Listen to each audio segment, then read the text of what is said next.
விஷால் வடிவேலு நடிப்புல இந்த வாரம் வெளியாகிற படம் தான் கத்தி சண்டை. இந்த படம் ரொம்பவே என்டர்டெய்னிங்கான படம் அப்படின்னு சொல்லி விஷால் சொல்லிட்டு வராரு. சமீபத்துல ஒரு பேட்டியில மிஷ்கின் படத்தை பத்தி பல முக்கியமான விஷயங்களை விஷால் சொல்லியிருந்தாரு. அதுல என்ன சொல்லியிருந்தாருன்னு பாத்தீங்கன்னா, மிஷ்கின் படத்தோடைய படப்பிடிப்புக்கு போகும்போதெல்லாம் ஏதோ ஒரு புது விஷயத்த அவர் சொல்லிக்கிட்டே இருப்பாரு. அதனால புது புது விஷயங்களை என்னால கத்துக்க முடிஞ்சது அப்படின்னு சொல்லியிருக்காரு. அது மட்டும் இல்லாம பொதுவா எல்லா படத்துக்கும் பாடல் வெளியீட்டு விழா தான் நடக்கும். ஆனா இந்த துப்பறிவாளன் படத்தை பொறுத்த வரைக்கும் ஸ்டண்ட் காட்சிகளை தான் நாங்க வெளியிட பிளான் பண்ணியிருக்கோம் அப்படின்னு சொல்லியிருக்காரு விஷால். அந்த அளவுக்கு ஸ்டண்ட்ல ரொம்பவே புதுமையான விஷயங்களை கையாண்டிருக்கிறதா சொல்லியிருக்காரு.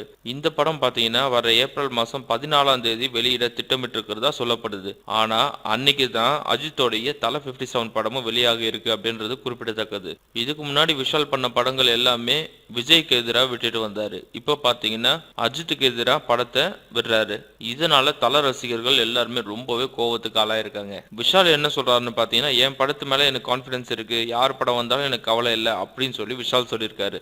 என்னதான் இருந்தாலும் தலையோட மோதுறது சரியா இருக்குமா, நீங்களே சொல்லுங்க. இந்த நியூஸ் உங்களுக்கு பிடிச்சிருந்தா லைக் பண்ணுங்க, இந்த வீடியோ பத்தின கமெண்ட்டை போஸ்ட் பண்ணுங்க. மேலும் இது போன்ற சினிமா செய்திகளை தெரிஞ்சுக்க எங்க சேனலை சப்ஸ்கிரைப் பண்ணுங்க. நன்றி.